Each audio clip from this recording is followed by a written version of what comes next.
എല്ലാവർക്കും നമസ്കാരം. Good morning everybody. Welcome back to healthy space YouTube channel.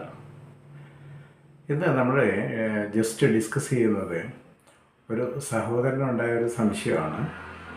അദ്ദേഹം ചോദിക്കുന്നത്, റംസാൻ മാസത്തിൽ എന്തെല്ലാം ഭക്ഷണ സാധനങ്ങളാണ് നമ്മൾ അവോയ്ഡ് ചെയ്യേണ്ടത്, ഒഴിവാക്കേണ്ടത് എന്നാണ്. ഈ നോൽമ്പ് എന്ന് പറയുന്നത് നമ്മുടെ ആരോഗ്യത്തിന് ഏറെ ഗുണം ചെയ്യുന്നതാണ്.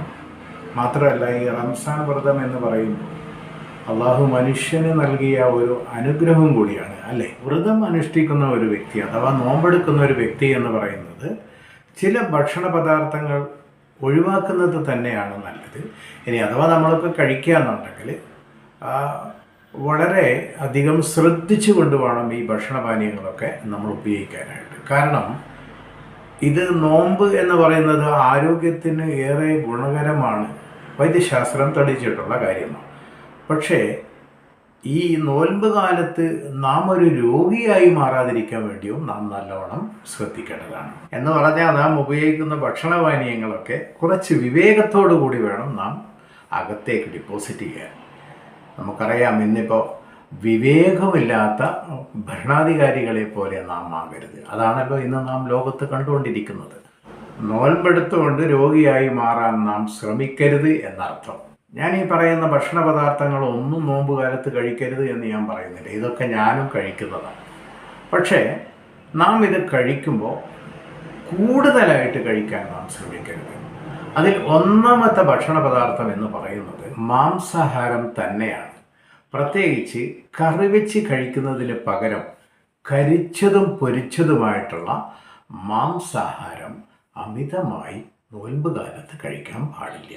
രണ്ടാമതായിട്ട് എടുത്തു പറയേണ്ട ഒരു സാധനമാണ് വിവിധ തരത്തിലുള്ള കെമിക്കൽ പ്രൊഡക്റ്റുകൾ ചേർത്തുകൊണ്ട് നിർമ്മിതമായിട്ടുള്ള ശീതളപാനീയങ്ങൾ. ഉദാഹരണത്തിന് കൊക്കക്കോള, അല്ലെങ്കിൽ പെപ്സി, അതും അല്ലെങ്കിൽ റാത് കറാണി എന്നൊക്കെ പറയുന്ന പച്ച നിറത്തിലൊക്കെയുള്ള തണുപ്പിച്ച് നാം കഴിക്കുന്ന ശീതളപാനീയങ്ങൾ നാം നിർബന്ധമായും നോൽമ്പ് മുറിച്ച ഉടനെ തന്നെ കുടിക്കാൻ പാടില്ലാത്തതാണ്. മൂന്നാമതായിട്ട് ഏറ്റവും അപകടകാരിയായ ഭക്ഷണ പദാർത്ഥങ്ങളാണ്.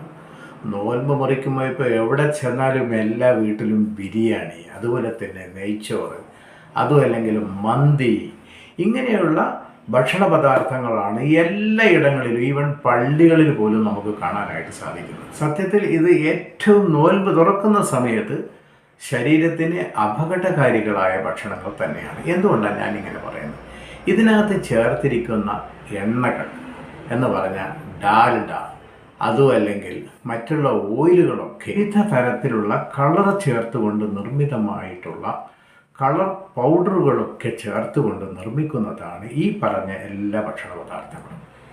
ഇതൊക്കെ മനുഷ്യ ശരീരത്തിന് ഒത്തിരി രോഗങ്ങളെ നമുക്ക് സമ്മാനിക്കാൻ കഴിയുന്ന ഭക്ഷ്യവസ്തുക്കൾ തന്നെയാണ്. നമ്പർ 4, നോൽമ്പ് കാലത്ത് വീട്ടമ്മമാർ ശ്രദ്ധിക്കേണ്ട ഏറ്റവും പ്രധാനപ്പെട്ട ഒരു കാര്യമാണ് വൈകുന്നേരം നോൽമ്പ് തുറക്കുമ്പോൾ ഉണ്ടാക്കിയ ഭക്ഷണം തന്നെ വീണ്ടും വീണ്ടും ചൂടാക്കി വീട്ടിലുള്ള കുട്ടികൾക്കൊക്കെ കൊടുക്കുക.